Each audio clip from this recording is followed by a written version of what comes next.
Welcome back to Comics Cuts Live. Thank you for joining. Please don't forget to hit the like, subscribe, all that good stuff. It really goes a long way. Obviously, if you've been watching, you know I'm a new channel, so I appreciate all of you being here, your support, and your time, and all that good stuff. Listen, I have a great show for you tonight. I have so much stuff I'm excited to get into. We have had an amazing couple of days in terms of comic book movie news. So obviously you guys don't live under a rock, so you know we got some good stuff. But we have a lot of good updates in Spider-Man Brand New Day we're going to be getting into, Batman DCU, and the epic crime saga, Avengers Doomsday, Daredevil, Peacemaker, some interesting things from the comic book industry and some parallels there in terms of what people say online and how different that is from the real world. So we're going to get into that. And then some general commentary from just me in general on some thoughts I've had. So to get started, we're going to go into Spider-Man Brand New Day. Marvin Jones III is confirmed to play Doomsday. And, you know, it's crazy because the guy looks just like Doomsday, and he did voice Doomsday in the Into the Spider-Verse movie, which is crazy. But that's not the Doomsday they look like. It's crazy because this is Doomsday. Like when I think of Doomsday, this is who I think of. This is the most recent Zeb Wells Spider-Man run, the one that preceded the one that's current right now. This is the guy that's playing him. What's also really interesting about this is that this basically confirms something we've been talking about for a really long time.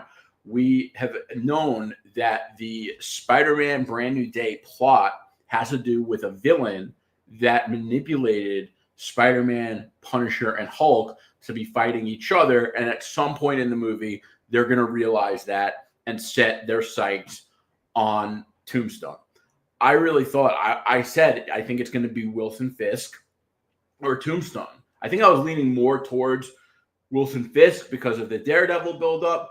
But anyway, Tombstone was one of the ones that I mentioned, and we now know it's going to be Tombstone. And that is basically comic accurate for Tombstone. In the Gang War storyline, Tombstone manipulated Spider-Man by forcing him into conflicts with rival gangs, and he took advantage of Spider-Man's sense of responsibility against him to keep the city really unstable and in shambles, while Tombstone took advantage of it to gain power for himself. Tombstone is that guy, okay?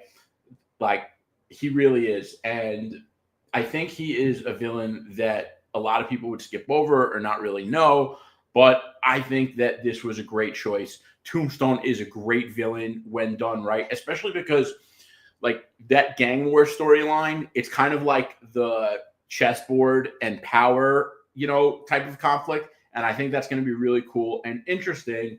And it brings us to something that I also was worried about with this movie, especially recently, because when we first started talking about Spider-Man Brand New Day, we didn't know if it was going to be another multiversal movie. We didn't know if it was going to be a grounded, classical Spider-Man movie. And I really wanted it to be a classical Spider-Man movie. I love No Way Home. It's my favorite Spider-Man movie, but we haven't really gotten like a classic Spider-Man movie in the MCU. The closest thing we have to that is Homecoming, which is a great movie, don't get me wrong, but it doesn't have that vibe that you get from the Sam Raimi, Tobey Maguire Spider-Man movies, or even the TASM movies. So I really wanted that. And at some point, Kevin Feige said, I said that the movie is grounded, but I didn't say on which Earth. And now, the more we learn about this movie, the crazier and less grounded it sounds. But now that we know that Tombstone is going to be the villain, like Tombstone is a street level villain.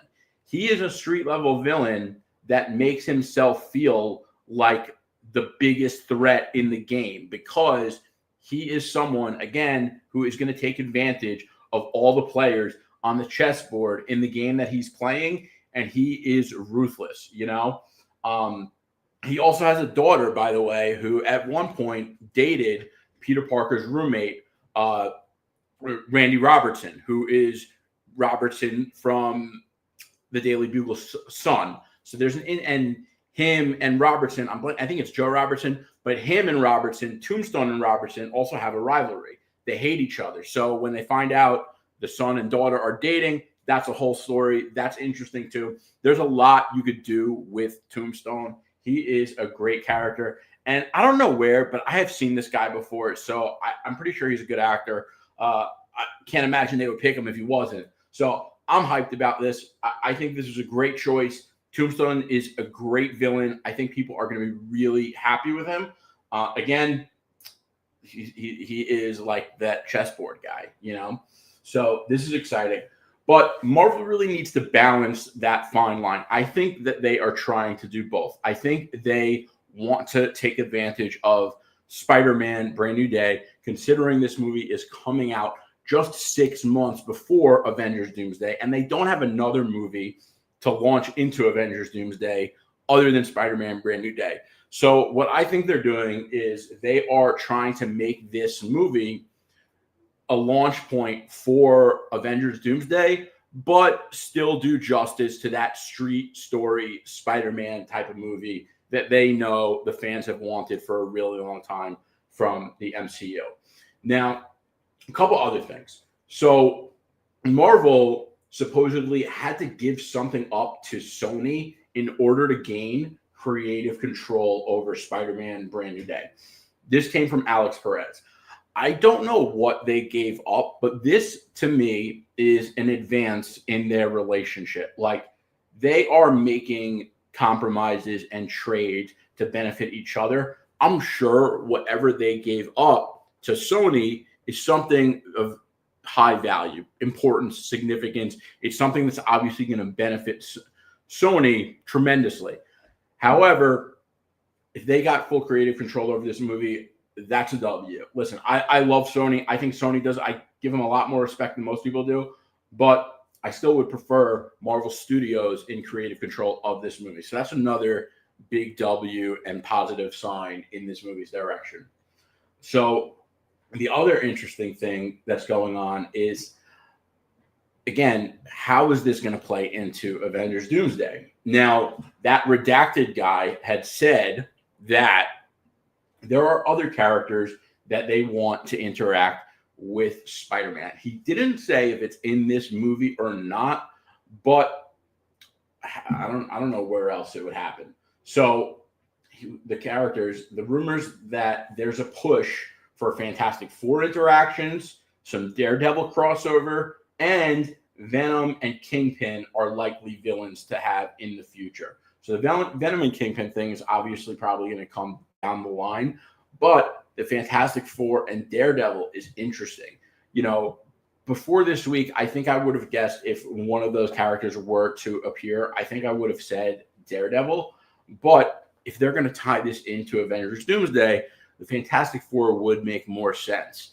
I just think that's a lot of characters to have in Spider-Man Brand New Day, because if you have Hulk, Punisher, and then the Fantastic Four, which is an additional 4 characters that are all significant, that's a lot to handle. And that feels more like a Captain America Civil War ensemble movie than a classical street-level Spider-Man movie. So I think a lot of this is to come further down the line.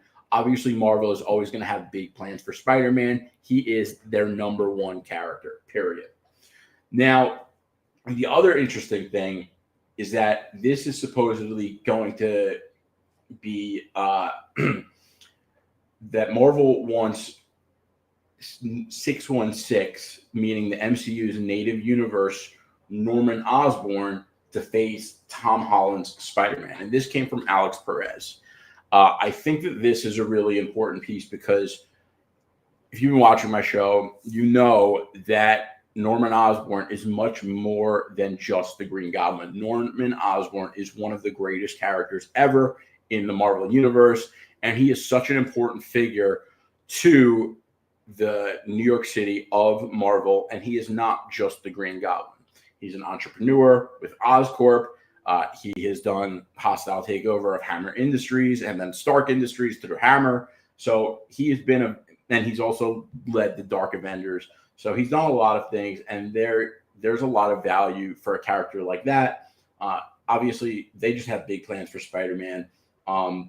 Supposedly, Hulk is going to be scarier than ever before in Spider-Man Brand New Day and Avengers Doomsday, and he might even kill someone, which, if they're going to do that, do it, because Hulk has been nerfed pretty much in everything other than the first Avengers movie, and it's tiring. I don't even want to see Hulk. I'm annoyed that Hulk is even in Spider-Man Brand New Day. But when I hear something like this, I think that's a good thing, because I think people have had it with the nerf Hulk. It's not fun. It's not cute. It wasn't cool maybe it was cool for the first time you saw Avengers Endgame with the Smart Hulk, but other than that, it's kind of whack. I don't think I'm alone in saying that. But yeah, I'm really excited because this whole Tombstone thing, I think that's incredible. Tombstone is such a good villain. And, the thing about reading comics is you're going to be exposed to characters in different settings and different stories a lot more. But for fans of movies, if you don't read comics, this is going to be your first legitimate interaction with Tombstone, because Into the Spider-Verse, I think he had a short appearance or a cameo. It wasn't anything of significance where you really got to know the character. But I'm telling you, Tombstone is a legit character, and I think he's going to win a lot of people over and be a really, really popular villain. The other interesting thing, again, he just looks this guy just looks exactly like Tombstone. It's crazy. That is insane. He might be the most comic accurate looking casting of all time. It's so crazy. I can't even get over it, man. Oh, they couldn't have found a better guy. Seriously, he literally looks like him. It's crazy. So, yeah. What else we got for Spider-Man?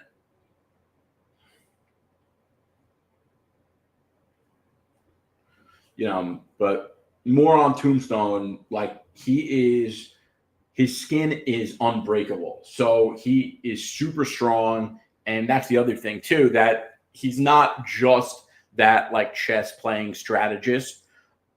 He is going to be big on spectacle, because him fighting Spider-Man, and maybe Punisher and Hulk too, that is going to go hard in terms of the action scenes and the combat and the web slinging and all that good stuff. So yeah, this was a great choice. I would have been happy with Kingpin, but now that I think about it, maybe it's better that they're introducing a new villain for Spider-Man Brand New Day. But if they did choose Kingpin, it would have been cool too, though, because it would be cool to see the build up for this Kingpin to end up being almost like a mini big bad in Spider-Man Brand New Day. I think it's possible we see Kingpin too, by the way. And it's possible that Tombstone and Kingpin are also at each other's throats. And that adds to that chessboard and strategy games that both of them are so good at playing. And that would be really entertaining as well. So, all right. Now, let's get into some Avengers Doomsday stuff, because the Avengers Doomsday stuff is getting pretty crazy. So someone that worked on set released this photo online. This is a zoomed in version, but it was like a tote bag that the cast got on set. And you know what? We got a comment on Spider-Man, so we're gonna go back to Spider-Man, then we're gonna get into Avengers Doomsday. So welcome, Hungry. All right, so Hungry Almighty, I couldn't be more excited for Hulk at this point. As long as Angry Hulk is back, I don't care if Ruffalo is playing Hulk. I agree with you, by the way. I really do. Ruffalo, I'm not really a fan of him as a person, but I don't really care. If he is going to be legitimate Hulk and he does a good job doing it, I do not care. That's all I want. That's all I want. If we get a legitimate Hulk that's not Nerf Bro, oh my God, we are winning. We need that. The MCU needs that. When I was growing up, the Hulk was one of the most popular characters. I remember freaking out when my mom got me a Incredible Hulk video game for Sega Genesis. I had Hulk toys. I was a psycho over the Hulk, and maybe I don't see kids like that nowadays. I mean, don't get me wrong. I don't really know what kind of toys kids are into or anything, but if I had to guess, I would guess they're probably not into Hulk toys. Like maybe the Hulk hands that you see on social media sometimes, but I'm sure kids probably like Iron Man, Spider-Man, Captain America. Those are the popular ones, right? Like Hulk used to be like that, and now he's just like in the dust. It's crazy. But yeah, if we get Angry Hulk, Savage Hulk, oh man, that is gonna, as the kids say, that is gonna feed families for generations or whatever the quote is. But yeah, we need that. We really do need that. Bear with me for one moment because I got to fix something on my AC. I'll be 2 seconds.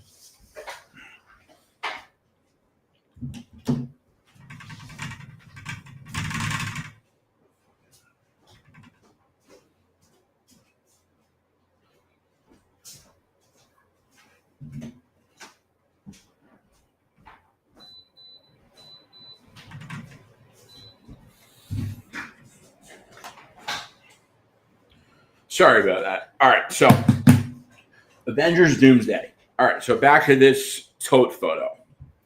Now, Avengers Doomsday, someone that worked on the set shared this, and she wrote, I think it was on her Instagram story, and she was like, I'm so happy I finally got permission to share this. And obviously, this is a photo of the cast. A couple of the characters were blocked. But we're going to get into this because, first of all, Marvel gave her permission to share this. So that means it was intentional. That means Kevin Feige signed off on it. None of these things happen by accident. It's the same kind of thing when there's like a photo of an upcoming Air Jordan collab and it looks like it's a little blurry, like it accidentally ended up on the internet. All of this stuff is intentional. All of this stuff is strategic. All of this stuff is planned. These are multi-billion-dollar corporations. Everything they do is with intent. None of it happens by accident, okay? Period. So, now that we got that out of the way, we got a lot of good characters here. The thing about, I want to say, there's a lot of X-Men on here. Supposedly, these, in terms of the X-Men characters, supposedly these are what they were able to get. That's what I heard. It didn't come with anything more or anything less. What I interpreted that as is some of the X-Men actors probably didn't want to come back or didn't negotiate the kinds of terms they wanted, something of that kind of sort. Whatever, it is what it is. We still got a good amount of X-Men, but more importantly, we have Dr. Doom, Reed Richards, Bucky.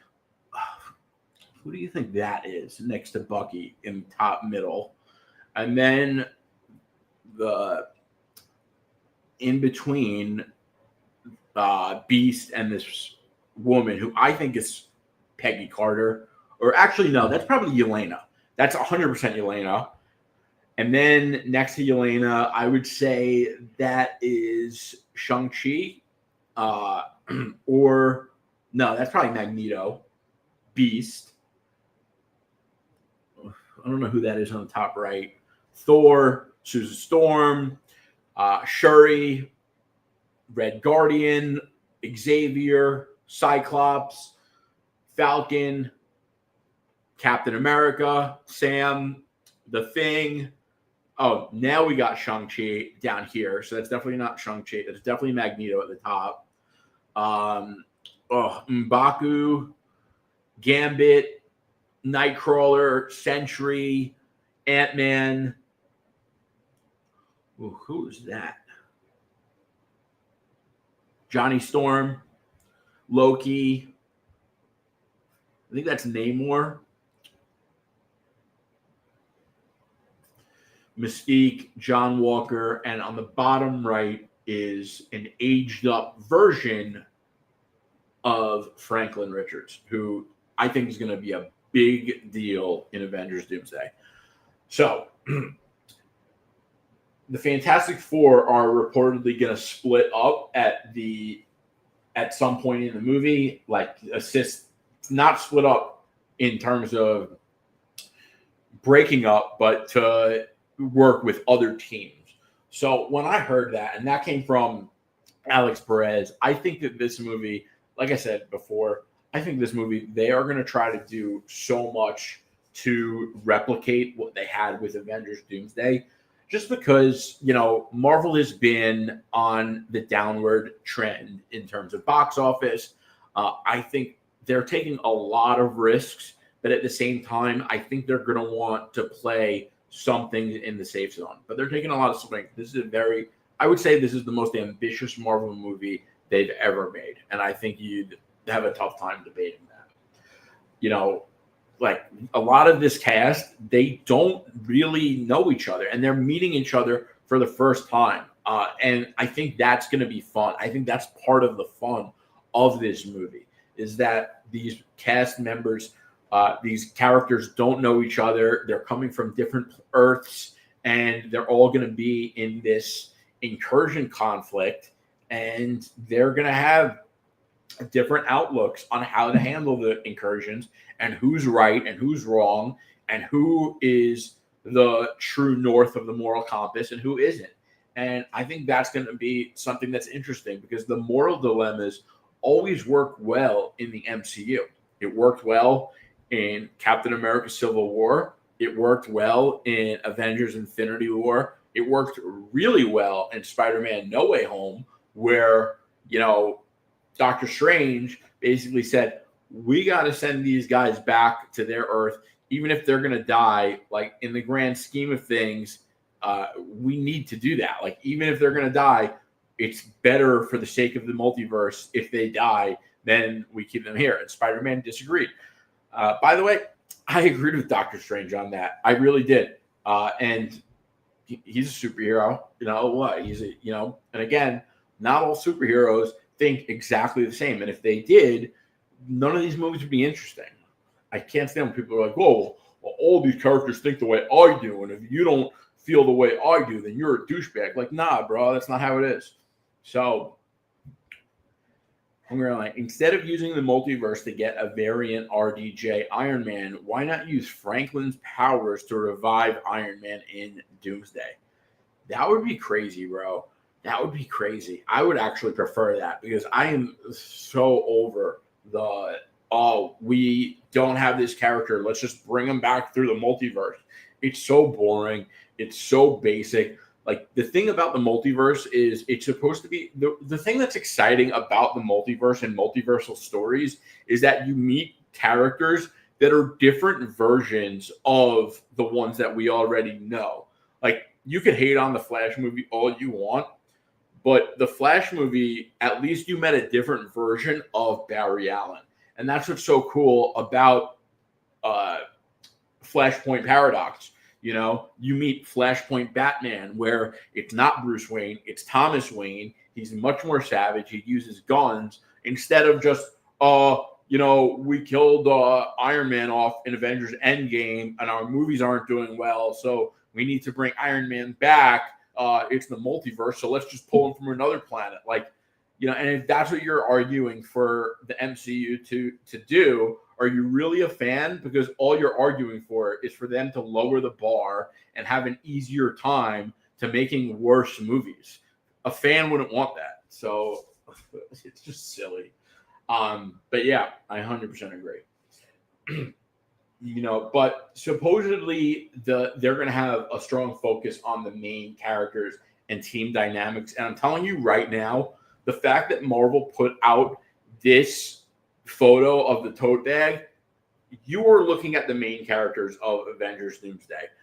They would not have released this photo if they didn't think that, because they haven't even announced the whole cast yet. But the fact that they were comfortable with this information being put out there indicates that these are the characters you're going to see the most in the marketing, and these are the characters that are going to be the main characters. Because, of course, 60, 70 superheroes can't all be significant to the storyline.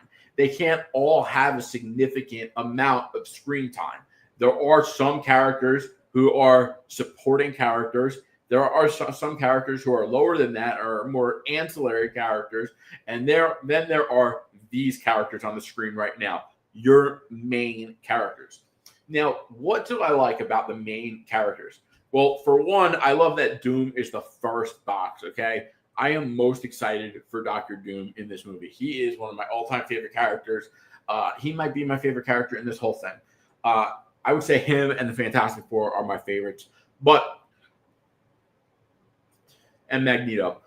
The other thing, though, is that you have the Fantastic Four, you have the Thunderbolts, and you have the X-Men. So it's basically the Fantastic Four, the new Avengers, Thunderbolts, and the X-Men, which is kind of funny because if they didn't call the Thunderbolts the new Avengers, we'd be looking at this picture and be like, well, where are the Avengers? But we got the new Avengers, so they're calling it Avengers Doomsday. Yeah. So listen, I think this is an actually compelling list of characters. I think they did good for considering how rocky the multiversal saga is or was, whatever. Looking at this picture, do you look at this picture and does this, when you see these characters as the main characters of Avengers Doomsday, does this get you more hyped for the movie, or are you whatever about it? Let me know in the comments. I'm curious to hear what you guys think when you see these characters as the main characters for Avengers Doomsday.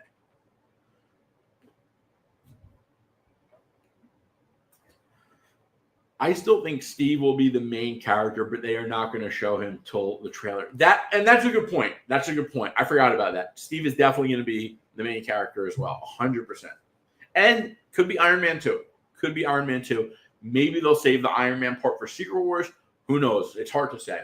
But I definitely think they're bringing Iron Man back.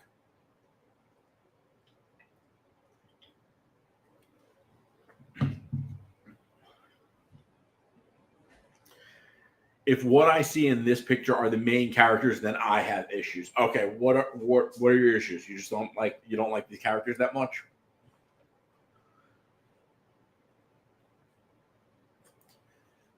I love Fantastic Four. I love Thunderbolts. I love the X-Men movies. Like, I probably would prefer newer X-Men, but whatever.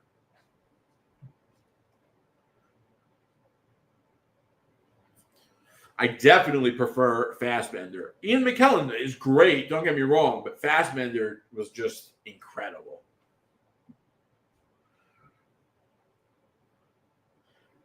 By the way, when they showed the Avengers like sneak peek or whatever it was, they showed like some kind of footage. I don't think it was actually of Avengers Doomsday, or maybe it was, but reportedly Robert Downey Jr.'s Doctor Doom had one of the biggest applause moments of the entire Disney event. Okay. So I'm telling you, Robert Downey Jr., Doctor Doom, he's going to win the haters over. I promise you, bro.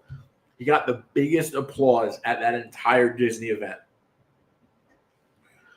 Before I say my issues, I love the characters. And that's fair. It's fair. Listen, whatever you're going to say, I'm going to think it's fair.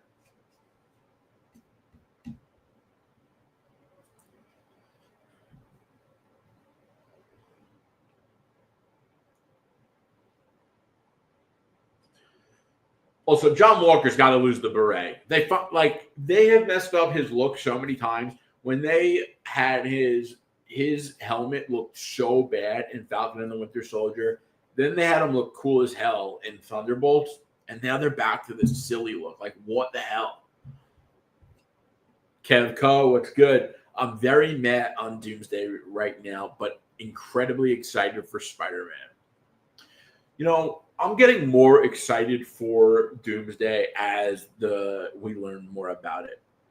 It's like, I think it's going to be good. I always had my hope because it's Doctor Doom and because I love that comic book story. And, you know, sometimes I think my perspective is too rooted like in what I see and like from the comic book. So I try to always take a step back and remove my bias from it. But when I even do that, like, I think about this year in terms of Marvel. I think this year has been great for Marvel. Thunderbolts was great. Fantastic Four, I think, is one of the best MCU movies ever.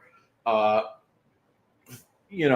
Captain America, fine. Daredevil was great. They had 4 projects, and 3 out of 4 of them were amazing.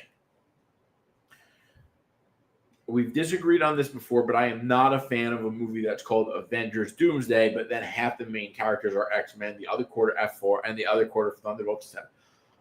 Yeah, I kind of agree. I get where you're coming from, and I think it is they just want to sell tickets. That's what it is. The Avengers title carries the weight, is what it is kind of thing, I think that's one of the reasons they made the Thunderbolts the new Avengers. I even think that's a gimmick. Like, when I heard they were doing that before that movie came out, I didn't even believe it. That's why I never even talked about it. I was like, that's silly. It's ridiculous, because the new Avengers roster is like a real Avengers roster. It's just smaller. That's what it's always been in the comics.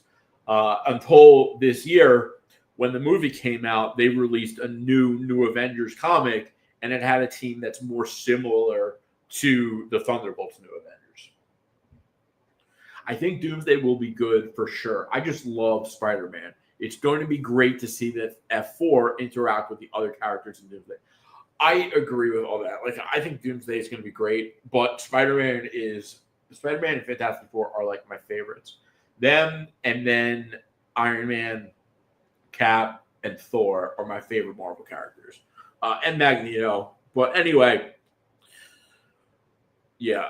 By the way, Fantastic Four released on digital, and it looks and sounds incredible. One of the things they do with a movie when they release it for home viewing is they change the color, like the color mix and the sound mixing for home viewing, because it's the way it works on a home theater setup is different than a movie theater setup, and they crushed it. I didn't have time to fully watch the movie, but I wanted to see how good it looked and sounded, and they crushed it.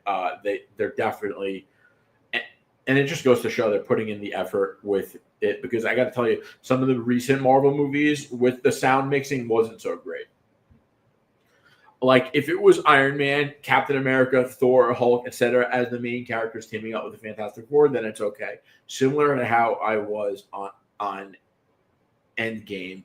Even though Guardians of the Galaxy was there, the main characters are still the Avengers.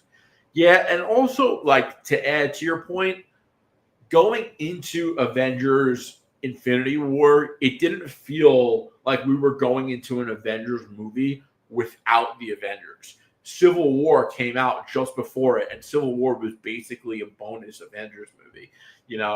We're talking about all these movies, and we're not seeing any of the Avengers. The only actual real Avenger that we have seen in the past year is Sam Wilson, and for fair reasons or not, that movie wasn't received well. It just wasn't.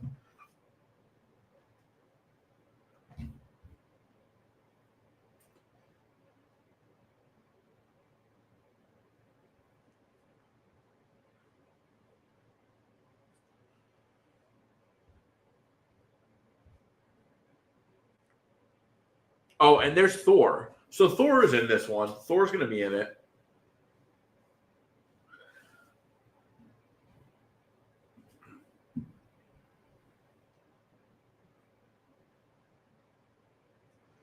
But I do see this cast getting mixed up, different characters with different characters. I don't think it's going to be just the X-Men and the Fantastic Four and the Thunderbolts all working. I think there's going to be mixing up, because that's what they did in Infinity War, and it worked, But the interesting piece for me is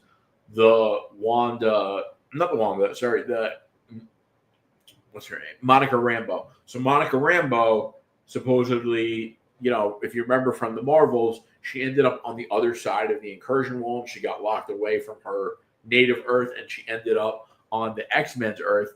And there's going to be some kind of conflict. And the scoop is that she actually decides to side with the X-Men versus her native Hour 616 Earth, which that's going to be crazy because she doesn't, like Carol Danvers is like family to her. But I don't know how well that's going to work because I got to tell you, like when I was watching the Marvels, it was so bad. I couldn't even hold my attention to it. So I like that's the kind of thing I hear, and I wish they did it with different characters because it sounds so dope. But you got to do it with characters that are compelling and people care about. Because if people don't care about the characters, people aren't going to care about the stakes. And if people don't care about the stakes, your movie is irrelevant.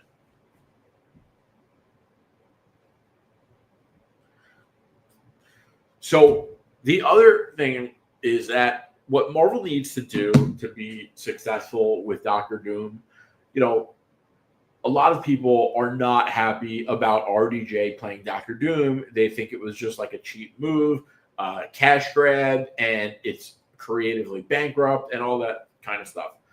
But I think they cast RDJ because they know that RDJ knows what it takes to make a successful Marvel movie.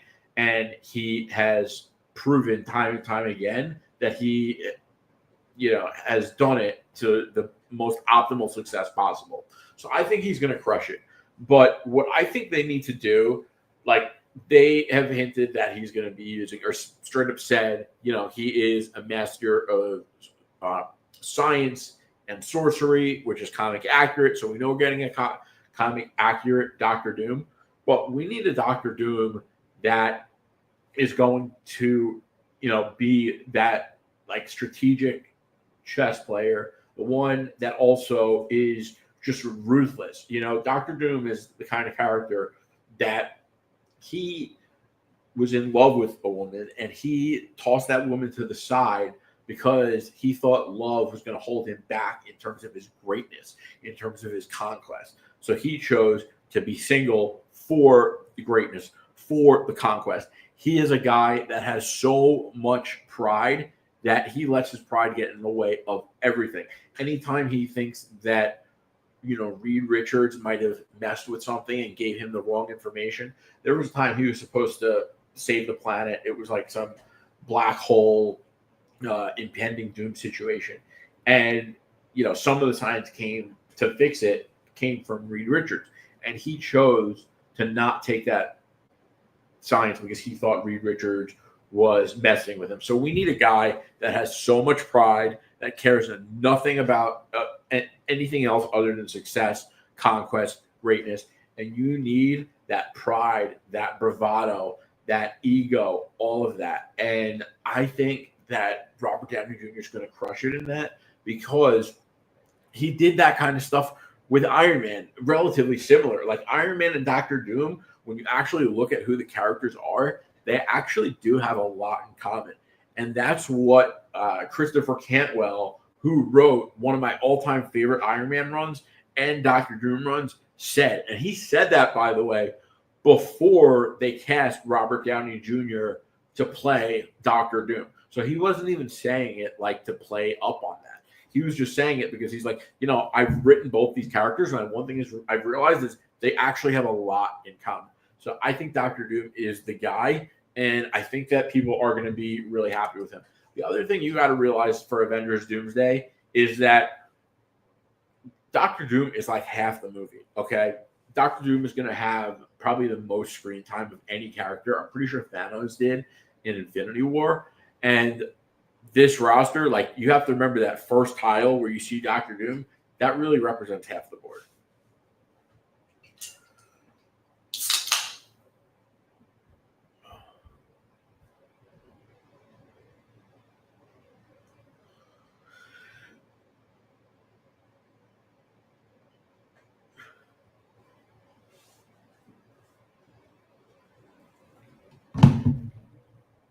I think the main characters should be Iron Man, Captain America, Thor, and Hulk. The MCU started with those four, and it should end with those four before the reset. The big four of the Avengers teaming up with the Fantastic Four.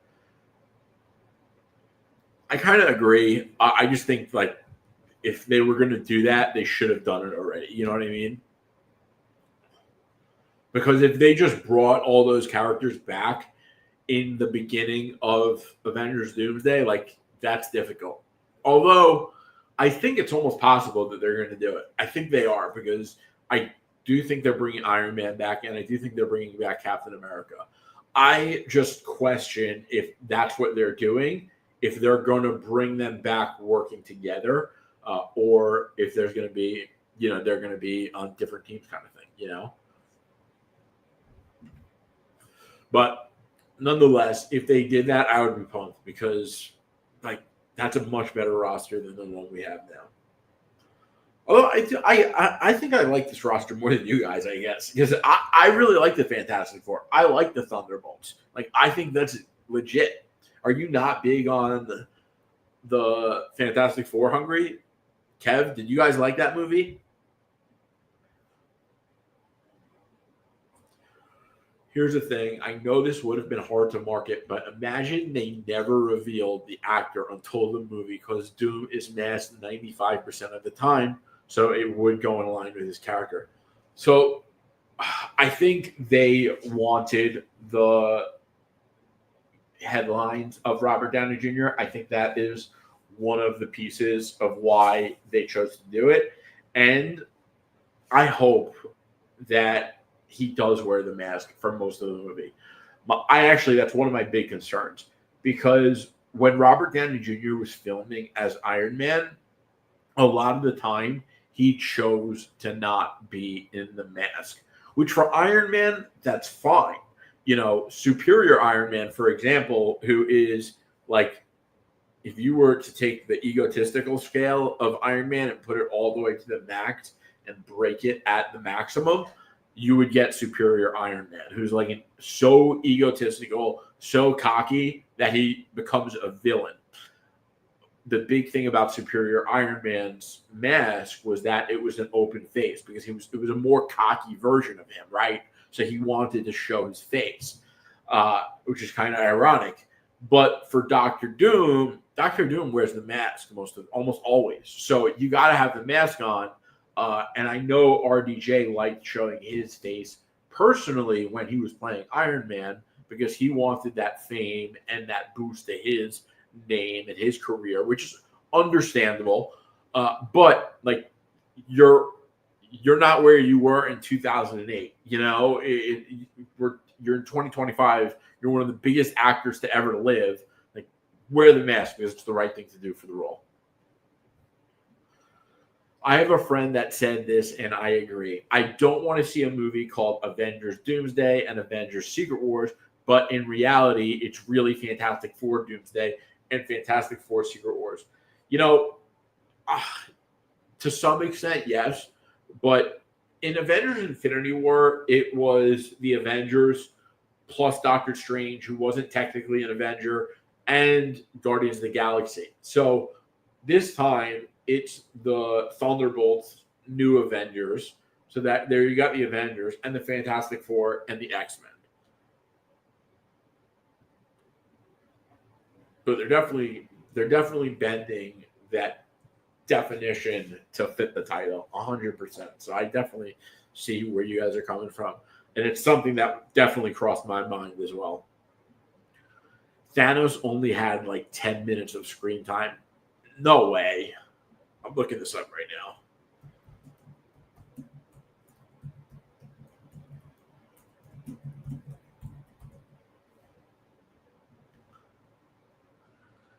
Thanos had 29 to 31 minutes of screen time in Avengers Infinity War. That came from Google Gemini.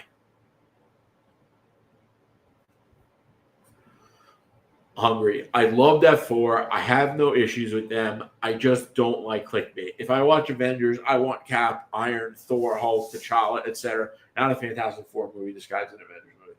Yeah, it's fair. It's fair. And another reason they should have never they should have recast T'Challa from day one. It's fair. I think there's a lot of people that are going to see this roster that we're looking at on my screen and think exactly what you guys are thinking. Here's where I have to disagree on you bringing up Infinity War and Endgame. The Avengers were still the main characters, Tony, Steve, and Thor.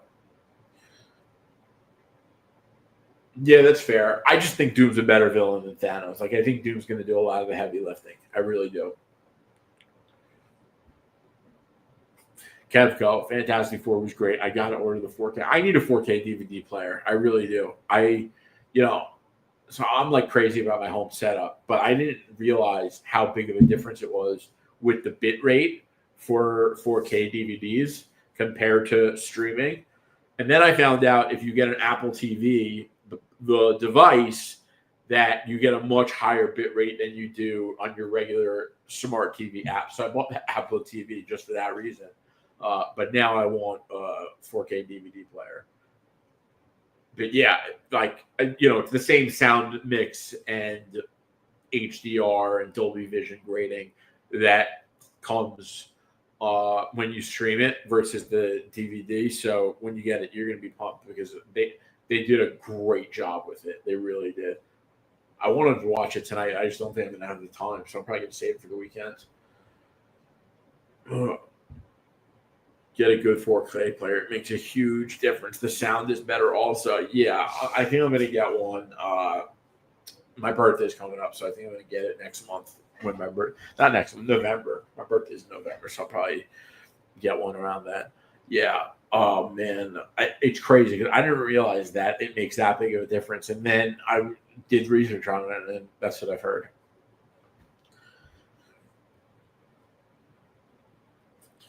Speaking of T'Challa, you think in the reset, T'Challa should be a main Avengers since he really wasn't a main Avenger pre-reset?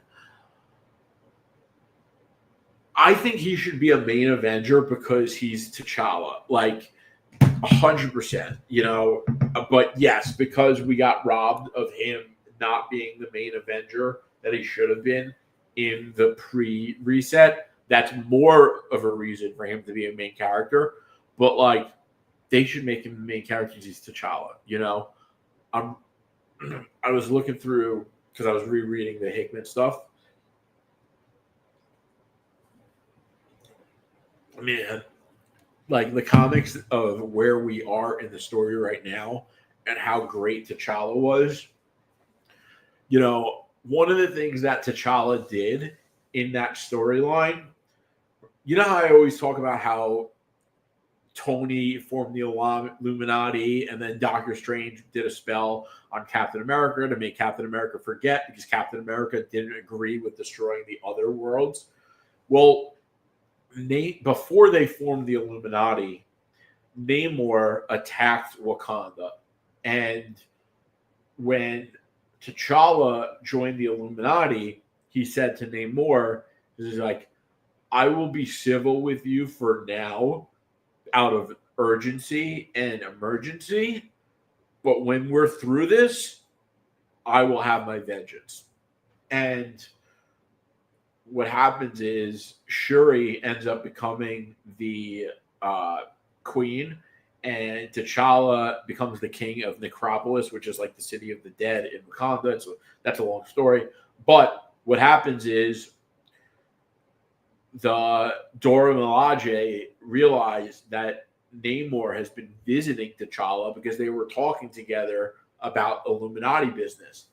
And they tell Shuri, and Shuri loses it on T'Challa because T'Challa doesn't want to tell Shuri what the Illuminati is and what the incursions are and that they're trying to save the Earth from the incursions. So T'Challa is just like, I can't tell you why, but trust me, I have a reason. And as you could probably guess, that wasn't good enough for sure. Bro, the kind of stuff that Hickman wrote in those books is just insane. And it's like, that's the thing that pisses me off the most out of all of this stuff is that where we are in the story in proximity to Secret Wars is what I always call the greatest story of all time. And we're getting like absolutely none of it. It's insane. It's so insane. But where there's smoke, there's fire. And they make stupid decisions like not recasting T'Challa or using Shalabal, even though Shalabal was great. But whatever. They made other stupid decisions, not recasting T'Challa, you know, things like that. And where there's smoke, there's fire. Like people who make bad decisions don't usually just make one bad decision. They make a lot of bad decisions. And that's what happens.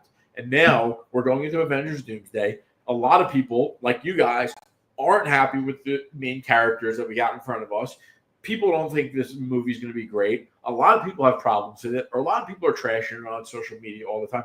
I actually am starting to get more excited about it. But because of all that stuff, I feel everyone else is paying because for the longest time, I was like that too, and I was there. So I totally get it. Rant over.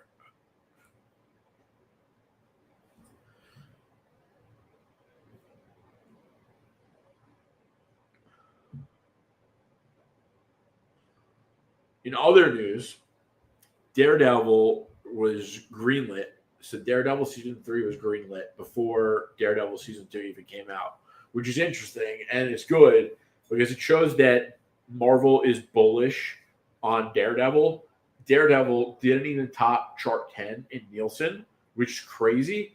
But it made me a little worried about it. And listen, I still think season 3 was coming, but I like that they greenlit it before season 2 even came out. That shows they are willing to still invest and support Daredevil, even though they know first season wasn't as successful as they hoped. The other thing is like TV shows, movies, they pick up more fans in time. You know, it's not like everyone that finds a show finds it when it first releases.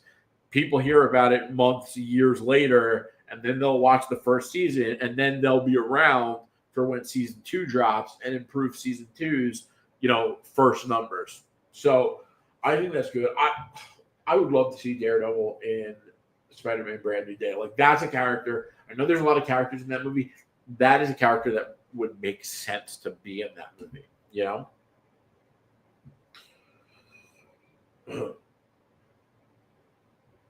All right. Let's get into some DC stuff. All right. Oh wait. Before we do that, we got a couple other comments I missed. Sorry, guys. Do you think for every character recast in the reset, their side characters should also get recast?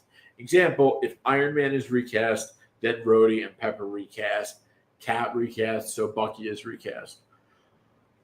That's an interesting question. I don't think it's so black and white. I think most of the time, unless there's a good reason, you're better off recasting because you need it to feel new and fresh. And in order to do that, you need new faces. Like if you keep old faces around, it's going to keep people thinking about Robert Downey Jr. If you still have Gwyneth Paltrow on the screen as Pepper Potts. But then again, for someone like Bucky, I wouldn't recast Bucky because they just put him into the Thunderbolts New Avengers, and people really like that character. And that's a new team that just formed, and that's a new thing. So if there's no significance to that character, like, Pepper Potts, absolutely recast. But if there is a significance to something that is still important in the current era of where we are, I would say keep them. Kevco, I hope they have bigger plans for Daredevil than just his show. He's been my second favorite Marvel character for like 25 years. But I agree with you. I think a Daredevil movie would be so sick. I love the Daredevil Ben Affleck movie growing up. And by the way, the director's cut's much better. But like Daredevil does deserve a movie. That would be so sick. And especially because the action would just be incredible. But yeah, Daredevil. Also, Daredevil, he has the best comics.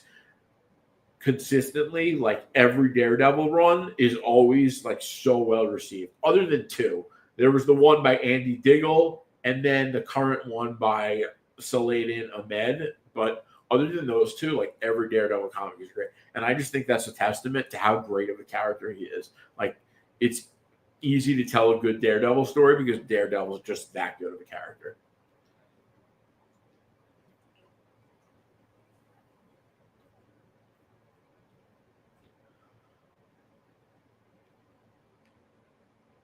All right, before we go to DC, if you have any more Marvel comments, let me know. You can always put them in after, but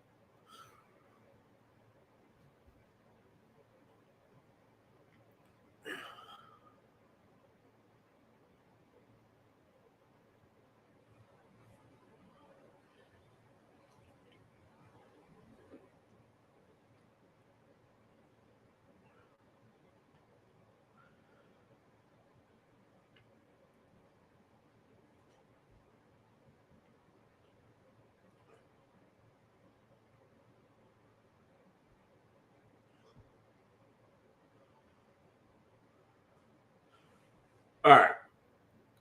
So let's get into DCU Batman. I love this picture. I love this suit. I think it's great.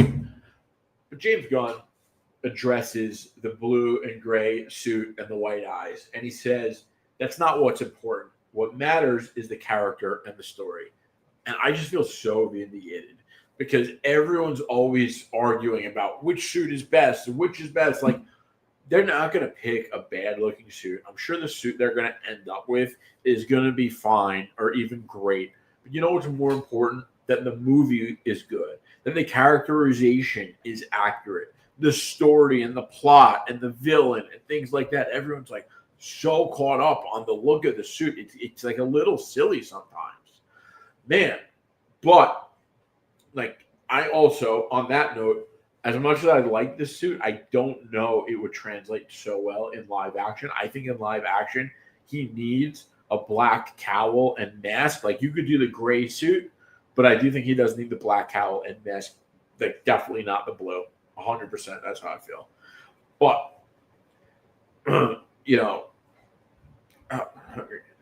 I still think the suit and overall look is still important because you need to differentiate from Reeves. 100%. I'm not saying the suit isn't important, and they do need to differentiate from Reeves, but I doubt that James Gunn doesn't understand that, and the suit that they're going to make, I'm sure, is going to differentiate from Reeves. You know what I mean? They do want the suits to be unique to their movies so that can stand out and people can instantly recognize and be like, oh, that's Tobey Maguire's Spider-Man. You know what I mean? I think you can do blue, but it has to be the very dark navy blue, similar to the Batman, the animated series. That's fair. I think if they did have to do it, they could do the dark blue. But I still think it's just easier to go black. Like, it looks better, you know? And I'm not a hater of the blue. I like the blue. I think it's cool. I just think black's better.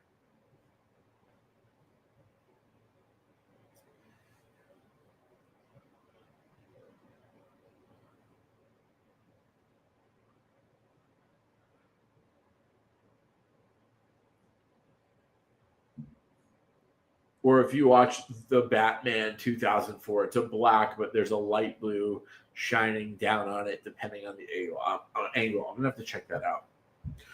All right. So James Gunn said that the Brave and the Bold script isn't done yet, but it's really, really good. It's a really, really good story, and I love that he's saying this because that's what we want to hear.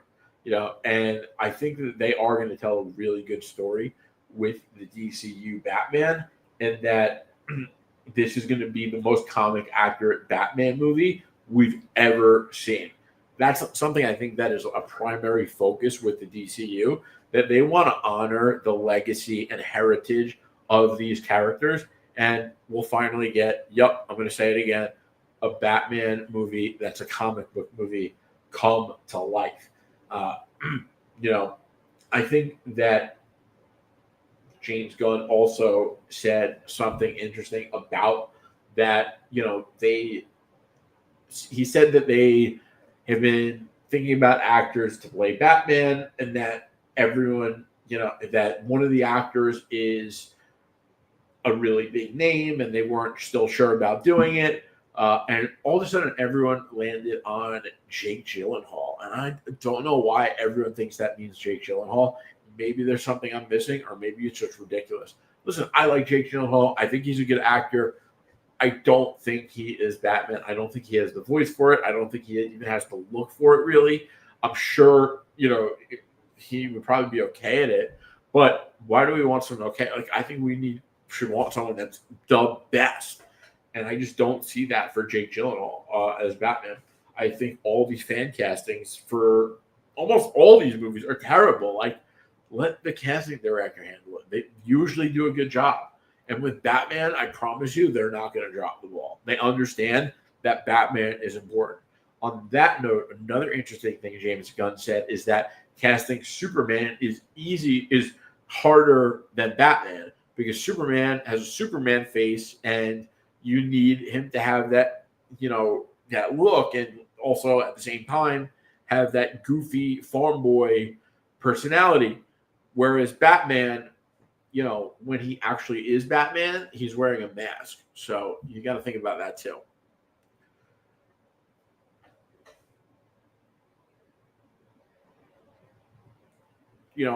James Gunn also said that Jim Gordon is a very underrated character.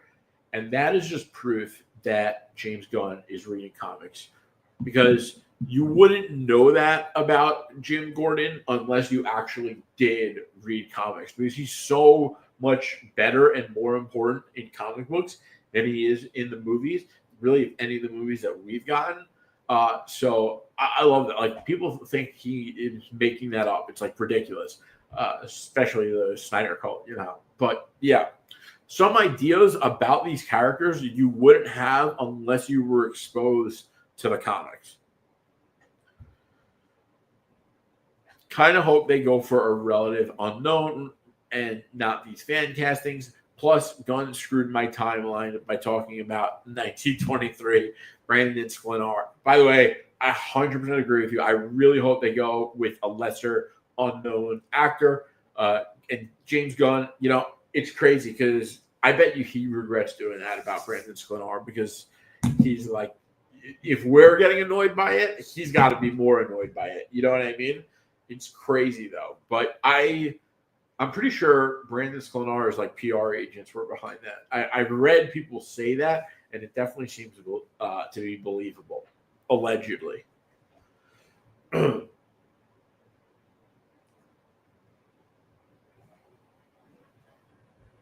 was told that Batman Day was going to be sick, and I got to tell you, I don't think anything was so great from it. We didn't get any news, and the fact that we didn't get any like big Batman news makes me think. I don't know if it's going to come. Like, if it doesn't come at Comic-Con, I don't know when it's going to come for the end of the year. I really don't.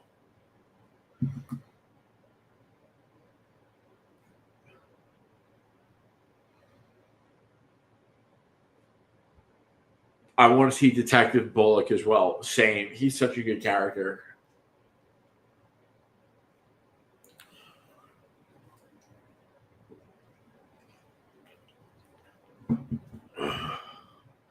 Plus the DCU casting of director.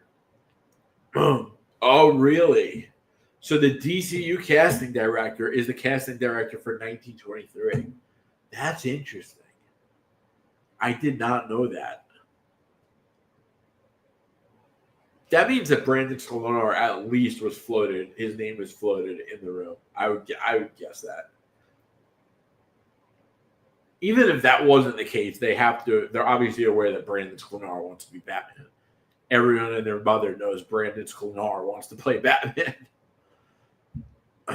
Search up the Batman 2003 Google images, and you will see what I mean about the blue suit and the and how it could work. All right, hold on.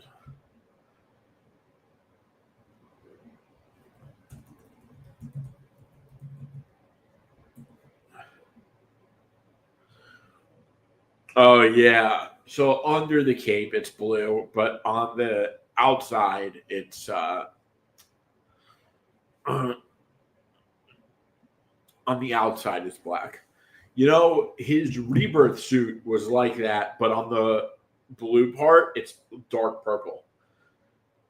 When in Batman's first appearance, he wore purple gloves. So every now and then you'll see a suit have like a touch of purple as an homage to his first appearance. Detective Comics 27.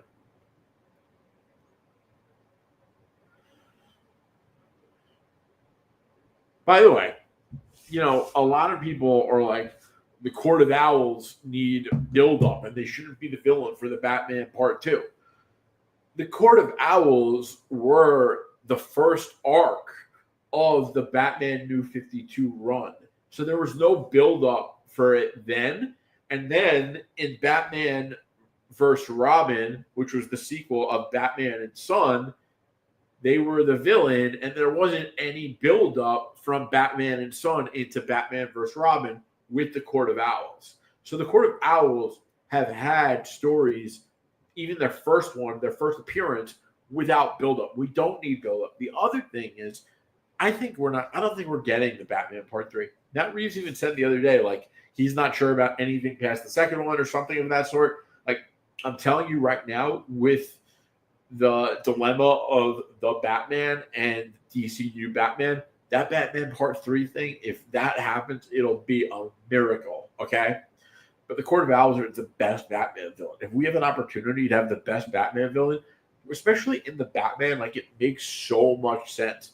A secret society that controls everything in Gotham, like the Batman epic crime saga with the focus on him being a detective, it's perfect for the Court of Owls. Come on, man.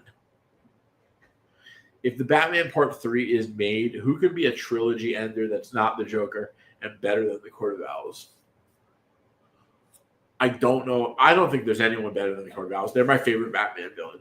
I will say, though, there's a lot of disrespect going on with the Joker. Like, I think the Joker would be a great third villain.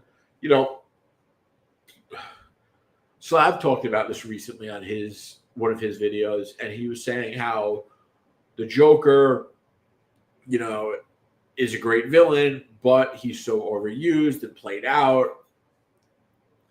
To some degree, he's not wrong. However, you could still use the Joker and make it creative and cool. There is a comic that came out, like, I think it was last year. Or 2 years ago, and a Batman comic. And Batman ended up in in an alternate universe. And it wasn't his choice. And there was a villain there that was doing like crazy experiments on everyone and on the multiverse and trying to basically benefit from other people's resources through the multiverse. And the villain was called Red Mask. You didn't find out till later on in the story that Red Mask was actually the Joker of that world, but he was trying to become the real Joker because he found out about who his variant was, being the Joker. So you got this psycho guy that is known as Red Mask, but he's that universe's Joker, but he isn't the Joker, so he's trying to become the Joker. It was crazy, bro. It's one of my all-time favorite Batman comics. It was so cool. There are cool, creative things you could do with the Joker. It just takes the right creative. And it was Chip Zdarsky who did that, and he's one of the best comic writers of all time. If Batman Part 3 is made, it's not coming until 2031 or beyond. You know what? We will have Grand Theft Auto 7 and PlayStation 6 if the Batman Part 3 ever comes out, okay? The new 52 DC AMU managed to pull off 4 Batman movies without the Joker as the main villain. Joker only appeared as a minor scene in Batman Hush. That's interesting. I never thought about that. I'm not like tied to them using the Joker or anything.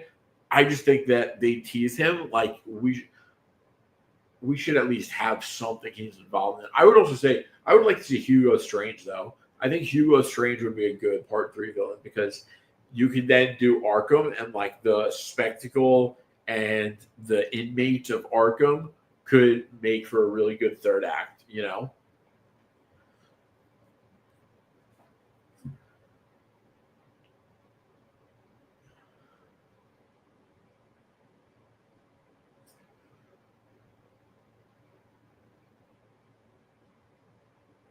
you know, the thing about like theories, by the way, the theories are fun and cool because you have to think about how everything works in continuity. Like with the MCU, you know, you have the precedence of everything behind it and everything that's happened, and your theory has to make sense in that reality. So that's what's fun about theories. All right, so before we get into Peacemaker, and we have a lot of good stuff to talk about at Peacemaker, believe it or not. So this went viral on Twitter.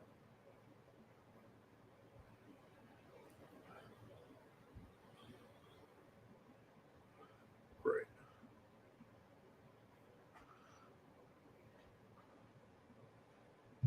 Oh, I thought I had the picture. Give me a sec.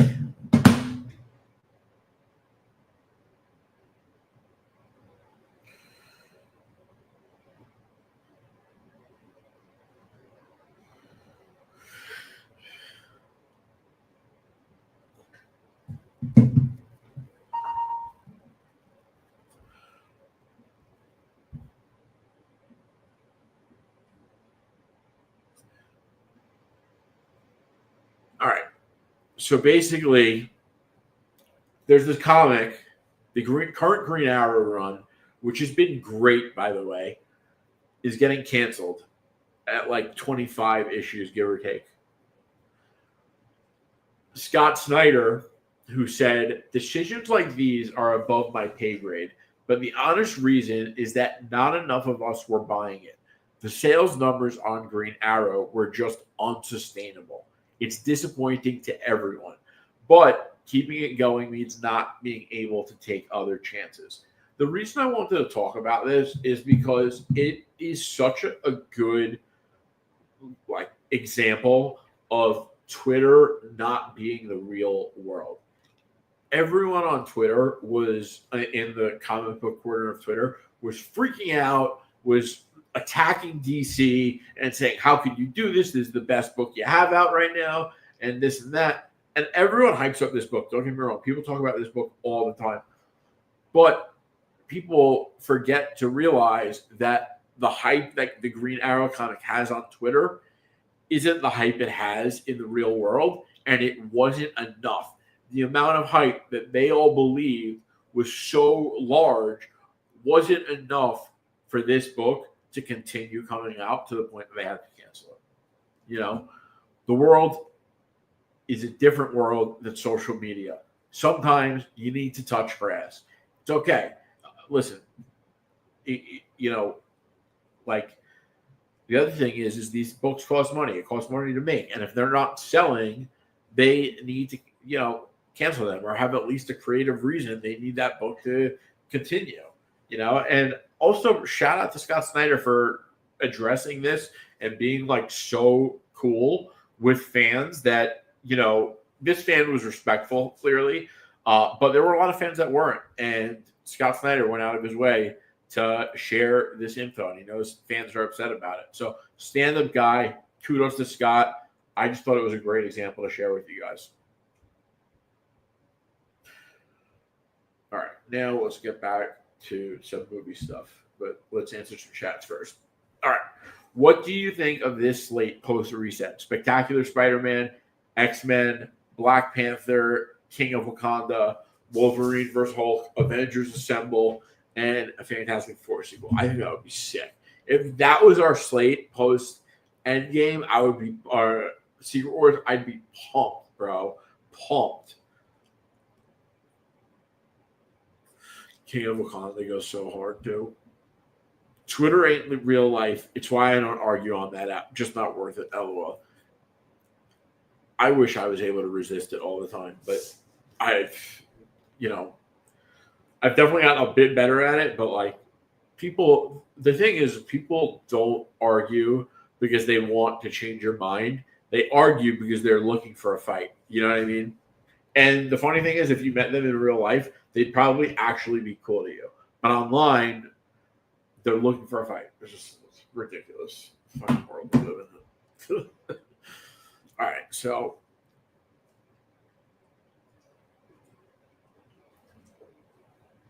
Oh,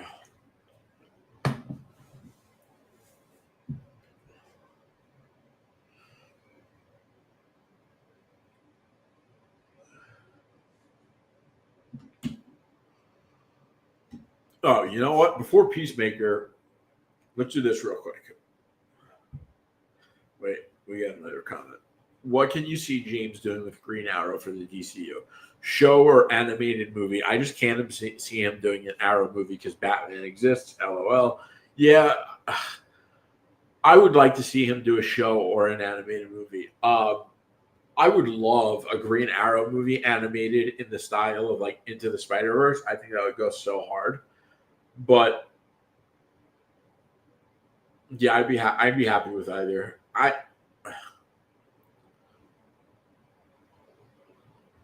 I think the move would be an animated movie. They did a series of Arrow already. Give them an animated movie. I think that would be the move. And I think that's what James Gunn would probably do. You know, he was. I didn't finish it, but there was a podcast he did. I'll tell you what the name of it is. I think it's Two Bears, One Cave. It's with two big comedians. I forget their names, but I know them. I like actually know of the comedians. And he was saying how, because they were talking about the state of the movie industry, and there was something he said really that was really interesting, which was when he's like, it's really difficult when you make a trailer, because when you make a trailer, you need to put something in it that pulls in every demographic of the audience that you're trying to reach. So one person might be, you have to sell your movie in like 2 minutes. So something that one person might like might not be something that another person might like. So you need to get all those different range of bits in that trailer, which is really interesting. And I think that similar to that is when you're putting out a TV show, you have to pick a specific demographic you're targeting because they need to want to watch the show week to week. I think Green Arrow will just be in other people's movies, but no solo projects, which sucks. I can see that happening too. I love Green Arrow, but like he's definitely not one of the bigger characters. But you never know though, because Clayface is getting a movie. So I think like everyone is a wild card at least.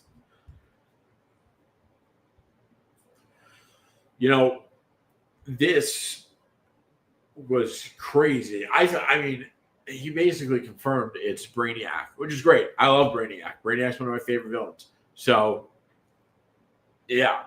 And by the way, that's not a human brain, in case you don't know what a brain looks like. But yeah, so James Gunn basically confirmed Man of Tomorrow's villain is going to be Brainiac. And it's going to be interesting to see Superman work with Lex Luthor, because we know they might be a buddy cop thing for this movie, but they're not going to be best friends forever, if you know what I mean.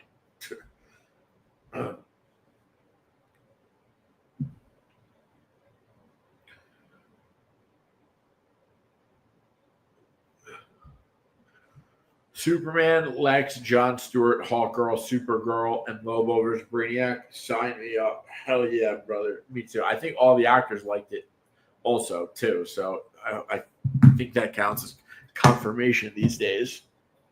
All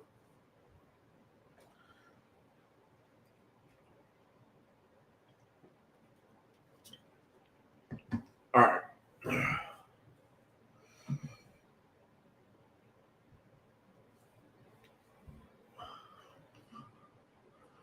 It'll be Lex's redemption arc leading him to him running for president. That's a great call. 100%. That actually makes the most sense.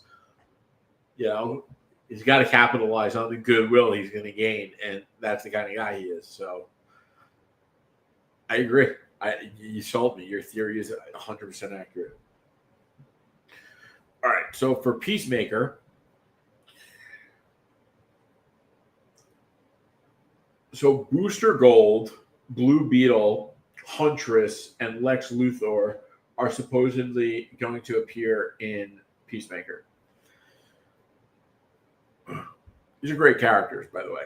I really like Booster Gold. Blue Beetle's okay. I'm the bigger Ted Kord fan. But, Huntress, who is like a Gotham vigilante, her, parents also died. She is out for vengeance. She has a more of a gray area of a moral code to her. And she's almost like a cult favorite with a lot of people these days. But I think she's a great character. I think this is going to be great. I really like the fact that we're potentially going to have Booster Gold in this. Booster Gold's also a great, great character.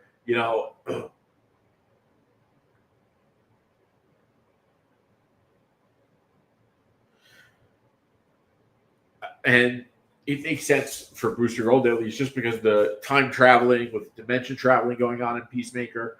Peacemaker's been great, by the way. I really, really like Peacemaker season 2, and I like season 1, but this one is so much better. John Cena, by the way, James Gunn said that he is like the next episode that's dropping this week. James Gunn said it's John Cena's best acting in his entire life, and I believe it. When I first saw John Cena in the Fast and the Furious movie when he played Dom Toretto's brother, I was sold. I was like, this guy is such a talented actor. He is such a more talented actor than The Rock. It's crazy. He is, without a doubt, the best wrestler turned actor. And Jennifer Holland, who plays Harcourt, which is Peacemaker's girlfriend, she said episodes 6 to 8 are going to have major consequences for the DCU. This show is crazy, especially it came out right after Superman. Like, the brilliance of putting a show on streaming right after you launch such a big movie to lead you and continue the story of your DC universe is genius, because everyone wanted more right after Superman, and now we have Peacemaker that was right around the corner. It's completely different, so it feels like the DCU is growing and expanding and giving us not just a one-note cinematic universe. And the fact that this show is going to have major implications and consequences for the rest of the DCU is crazy. That's one of the things I always wanted from Marvel with Marvel's Disney Plus shows. And they, for the most part, a lot of those shows didn't really have consequences. I mean, some of them, I guess, did. Like Falcon and the Winter Soldier, Sam became Captain America. Loki was supposed to have a bigger... Like, yeah, they had some, but that's fair. But Loki, like, that's what I loved so much about it. When it came out, it was like, this show is obviously important to the rest of the MCU and has significance. And I think that's the interesting thing about these shared universes is, like, we judge these projects differently based on how much it connects to the rest of the universe and if it has consequences for the rest of the universe. Whereas, we don't just judge it as if it's a John Wick movie and it's kind of a self-contained thing, And I think it's really interesting, the discrepancy between how we view those movies just based on them existing in a shared universe or not. But it is the way it is, That's one of the things that was so, I think, smart about Fantastic Four First Steps. They did it in an alternate universe, Earth 828, so they didn't have to deal with any of the continuity of the rest of the MCU, but it's still part of the MCU because we know they're going to come to the 616 universe. But, if you have never seen an MCU movie before and you wanted to buy a ticket and go see Fantastic Four First Steps, you were able to do that and enjoy that movie, understand absolutely everything, and walk out and having a great time.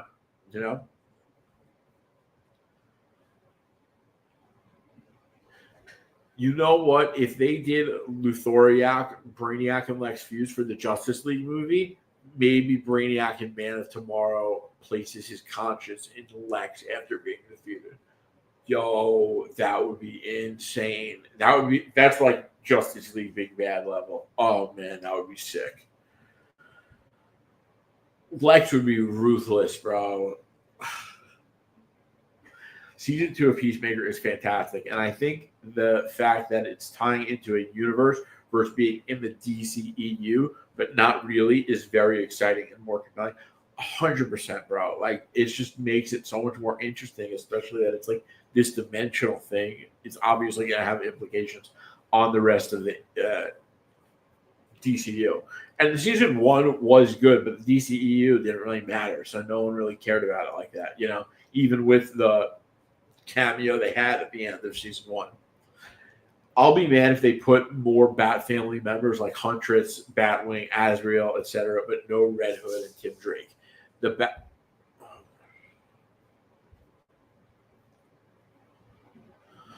I'll be mad if they put more Bat family members like Huntress, Batwing, Azrael, etc., but no Red Hood and Tim Drake. The Bat family should be just Batman, Catwoman, and the 4 Robins: Dick, Jason, Tim, Damian. John Campea was saying he thought that when they said the villain for the Batman Part 2 is someone that they've never really done before, he was like, it could be Azrael. I don't think Azrael is going to be. I mean, maybe. I think it's a wild card compared to like the Court of Owls or Hush. But I don't think Azrael is going to be in the Bat family for the DCU, at least not in the beginning. I think in the beginning they are going to go for the more well-known characters like Robin, like Nightwing. I don't know which Robin they're going to choose. If I had to guess, I would say, well, we know they're doing Damian. We know they're doing Dick Grayson. But if there's another in there, I would guess they do. Actually, I don't know. I was going to say Tim Drake, but the fact that Jason is also Red Hood and we already are going to have Damian as Robin makes me think it can go either way. I think because if they choose Jason, they get to also do Red Hood. Where if they choose Tim Drake, now you have 2 Robins.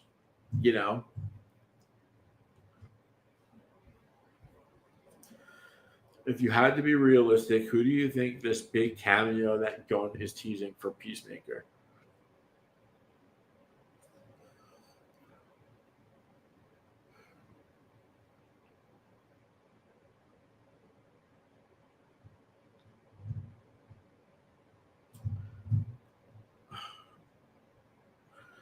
It's tough to say because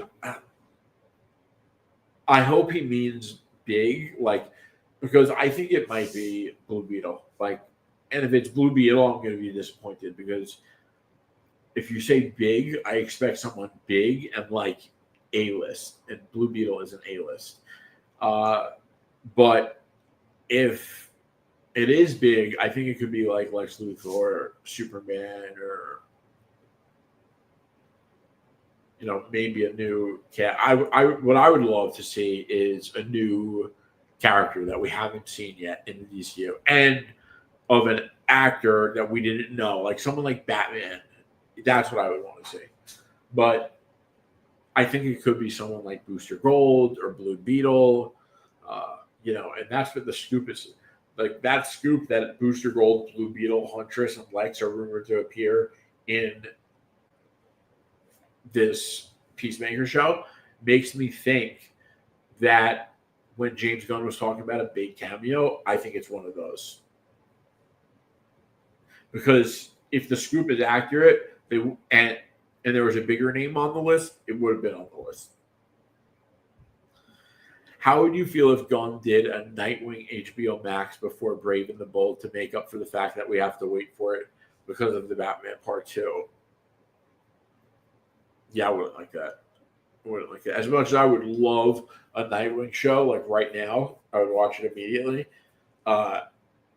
You can't mess up with Batman like that. You got to do Batman first. I'm gonna crash out so hard if it's Blue Beetle. Me too, bro. I'll lose it. I can't stand that Blue Beetle, man. I think he did a good actor, but I just hated the movie. I think the actor did a good job, but I just hated the movie so much.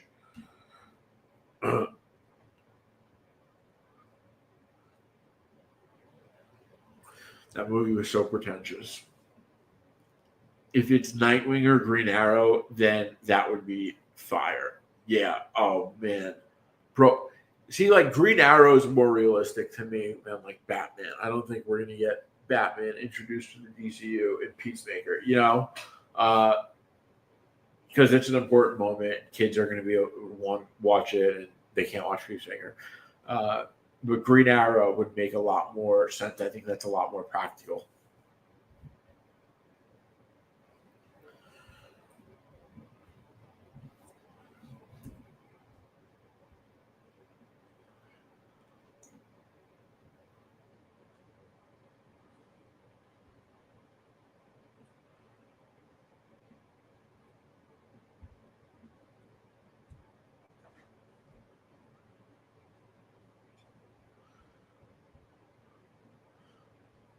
Batman is Peacemaker of his shadow, like Research Command does. LOL. Yeah, exactly. It's not going to be Batman for real.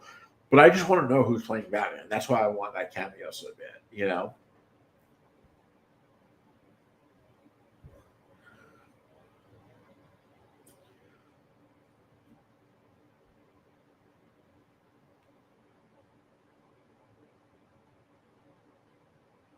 I also really like Blue Beetle. Like Blue Beetle's a cool character. He's funny. He's not that funny. He's got like a light sense of humor to him.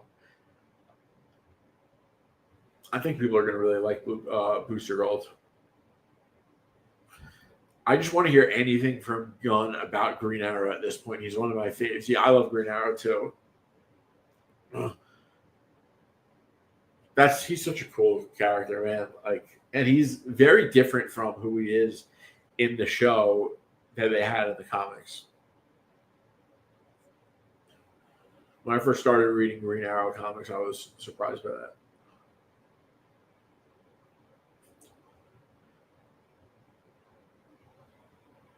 Huntress though could be big. Like Huntress is one of those weird characters that like has a cult following, and kind of like Zatanna. And we've seen like there's a lot female characters with cult followings they work so well. Not that I was a fan of Wanda, especially like in her when she was like really popular, but I can't deny that there were fans that were crazy over Wanda. I think I told you guys when I went to see Doctor Strange, the Multiverse of Madness, I was sitting next to some girl and she was full decked out in the whole Wanda costume. Like people are crazy about that stuff. And I think characters like Zatanna and Huntress could have that effect in the DCU. Uh, and I think James Gunn should take advantage of that and capitalize on it because, if you have a character that has a cult following, like why wouldn't you want that cult supporting your new cinematic universe?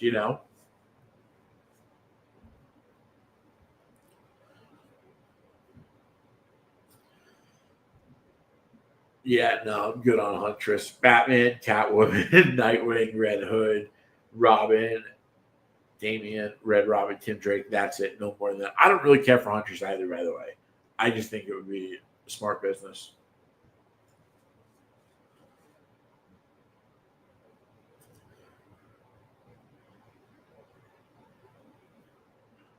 Tim Drake is going to be a big deal in the new Batman run, by the way. I was talking to my friend who sent me the comic early, and he was saying how issue 2, like, he was a big deal in it. And there was a cliffhanger at the end of the first issue with Tim Drake.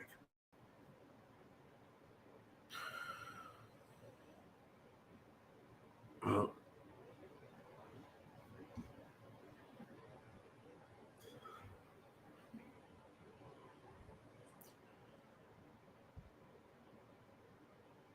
all right, I'm going to give it another minute, and after that, we'll wrap it up.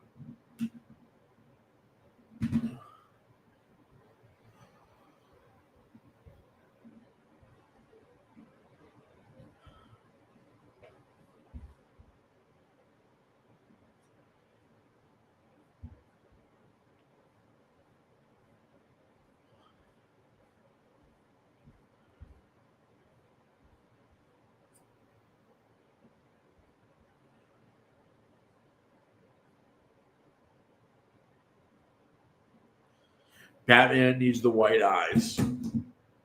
You know, I would like to see the white eyes if they could be done well, but like, I just don't know if they can be. I think it's difficult on Batman because he has an exposed mouth where like Iron Man, Spider Man, they're fully masked.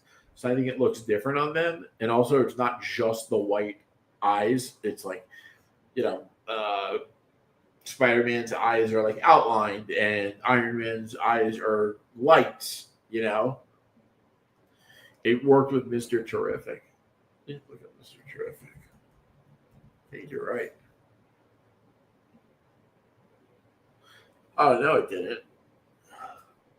They didn't do white eyes on Mister Terrific.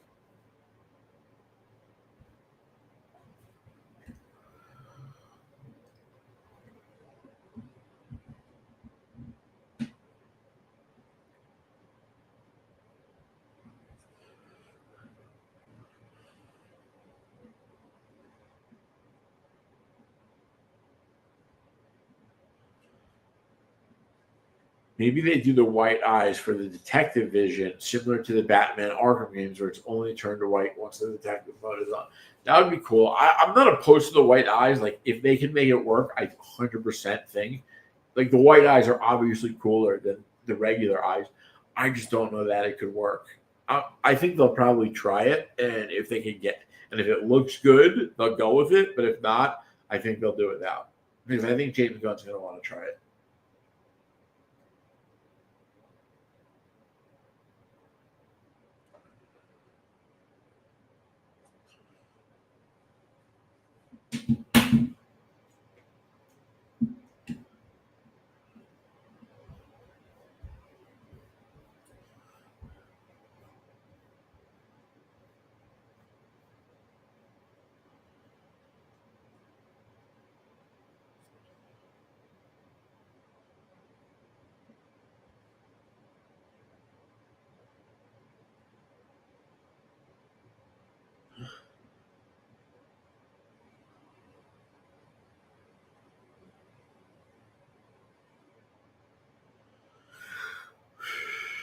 It's a good question.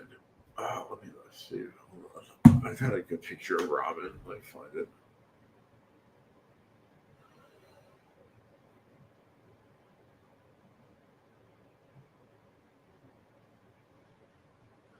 It's from the last Batman issue that I'm talking about. Yeah, that's tough.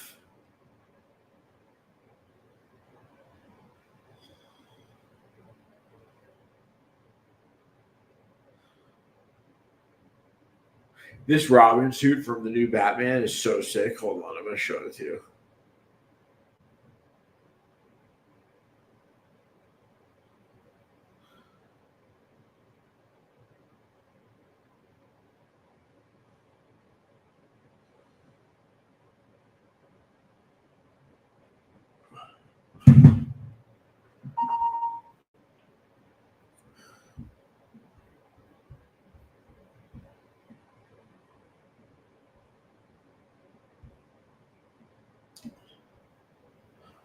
How sick is that suit? The white eyes do look really cool too. But that cape, the gauntlets, all of it. I think that's one of the best Robin suits ever.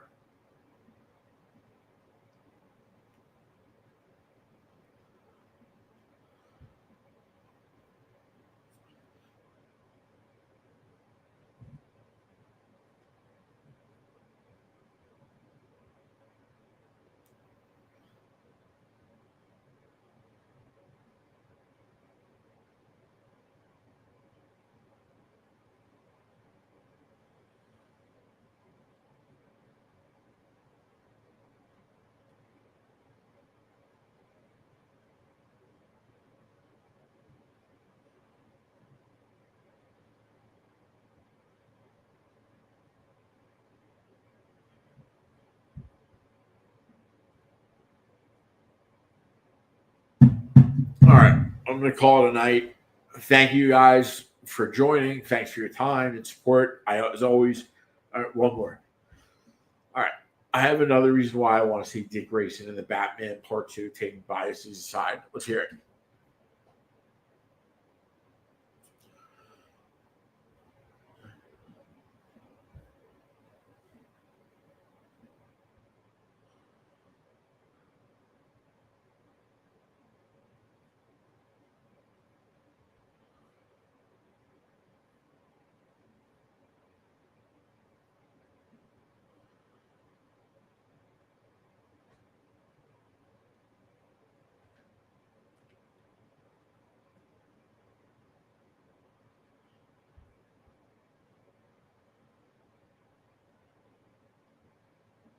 One second.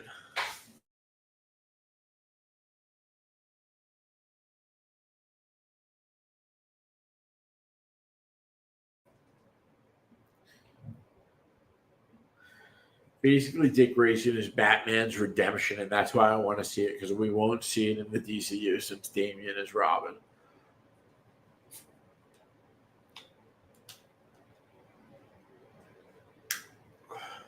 Yeah, that'd be pretty cool.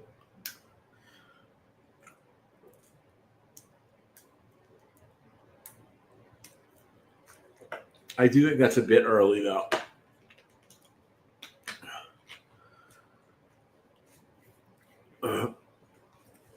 But I also think it would be cool to see Pattinson with a Robin. Because he's such a good actor. Like, I want to see him interact with more characters. All right, but I'm going to call it. Thank you for your support, your time, all that. I always appreciate it. Please don't forget to hit the subscribe, like button, all that good stuff. And I will see you guys on Thursday, same Thursday night, same time. Oh, and Friday, we're going to be doing the first episode of the Cultured Pull List, the new Comics First show I'm doing with them on the Culture Nerd. So I'll keep you posted about the time for that as well. But as always, I'll be back on Comics Cuts Live, 9 p.m. Eastern Standard Time Thursday. Thanks again. Peace.